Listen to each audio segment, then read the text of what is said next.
এত বড় মন্ত্রণালয়ে ছিলেন, কি রেখে যাচ্ছেন পরবর্তী সরকারের জন্য, বা আপনাদের কি থাকবে, কত আমরা কাজে গিয়ে নেওয়ার জন্য কি আহ্বান থাকবে? সাকসেসর্স নোট রেখে যাচ্ছি। আমরা গণঅভ্যুত্থানের মধ্যে দিয়ে যে সরকার দেশের দায়িত্ব নিয়েছিল, আমরা 18 মাস জনগণের স্বার্থে রাষ্ট্রে যে গত 15.5 বছরের যে ফ্যাসিবাদী শাসন, তার থেকে দেশকে একটা নতুন গতির মধ্যে নিয়ে আসার জন্য চেষ্টা করেছি। জনগণের কাছে দায়বদ্ধ থাকার চেষ্টা করেছি আমাদের কাজের জন্য, এবং সেই আকাঙ্ক্ষা বাস্তবায়নের জন্য চেষ্টা করেই আমাদের সাকসেসর্স নোট রেখে যাচ্ছি 3টা মন্ত্রণালয়তেই।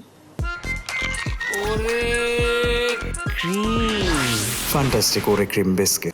ওনারা দেখবেন আমরা কি করেছি, আমরা কি উদ্দেশ্যে মন্ত্রণালয়গুলো চালানোর চেষ্টা করেছি এবং কি ধরনের কাজগুলো নিয়েছি, এবং তারপরে ওনারা ওনাদের বিবেচনা অনুযায়ী সিদ্ধান্ত নেবেন।